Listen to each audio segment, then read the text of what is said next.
Le faux centre. Anatomie d'un langage d'emprise. Le contraire de l'emprise n'est pas la dispersion, mais la juste distinction. Un pseudo-discours d'unité se reconnaît à la manière dont il confisque les mots sources, abolit les distinctions, condense les registres et produit un effet de profondeur, sans procédure réelle de vérité. Voici les 7 signaux d'alerte. 1. Le mot piège. Un mot courant est redéfini de manière à ce que son usage ordinaire devienne impossible. Le locuteur s'empare d'un terme à forte charge symbolique et le vide de son sens commun pour le remplir d'un contenu propriétaire. Le test. Si un locuteur vous dit que vous ne comprenez pas un mot que vous utilisez depuis toujours et que sa définition est la seule correcte, c'est un mot piège. 2. Le glissement de registre non signalé. Le discours passe de la géométrie à la métaphysique, de la métaphysique au droit, du droit à la morale, sans jamais signaler le changement de plan. Le test. Si vous ne pouvez pas identifier à quel moment le discours a changé de sujet, c'est un glissement de registre non signalé. 3. L'étymologie sauvage.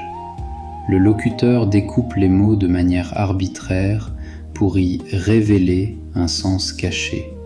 Ce procédé donne l'impression que la langue elle-même confirme la thèse. Le test. Si un locuteur découpe un mot en syllabes pour en tirer une vérité cachée sans citer aucune source linguistique, c'est une étymologie sauvage. 4. La circularité tautologique. La conclusion est contenue dans la prémisse. Le système se prouve lui-même par lui-même. Toute tentative de vérification externe est déclarée non pertinente. Le test. Si la preuve du système est le système lui-même, c'est une circularité tautologique. 5. L'immunisation contre la critique. Toute objection est retournée en preuve de l'ignorance de l'objecteur.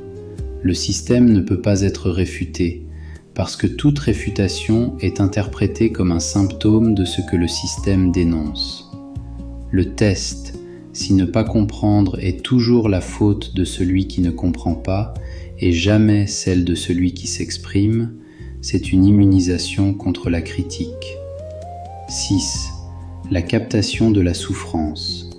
Le discours commence par un diagnostic social vrai, précarité, injustice, abandon, pour glisser vers une solution qui n'a aucun rapport avec le diagnostic.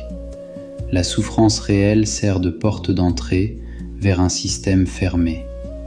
Le test. Si la solution proposée à un problème social concret est une redéfinition métaphysique, c'est une captation de la souffrance. 7. Le gourou nié. Le locuteur se présente comme un simple passeur, un éveilleur, tout en étant le seul à détenir et dispenser le savoir. Il dit « Vous n'avez pas besoin de moi », tout en rendant son discours indispensable. Le test. Si un locuteur dit « Je ne suis personne », tout en étant la seule source du système, c'est un gourou nié. Le résultat, pour le cas analysé, 10 sur 10. Cela ne signifie pas que tout discours qui active un ou deux critères est sectaire, mais quand les 10 convergent, on est en présence d'un système de captation cognitive complet.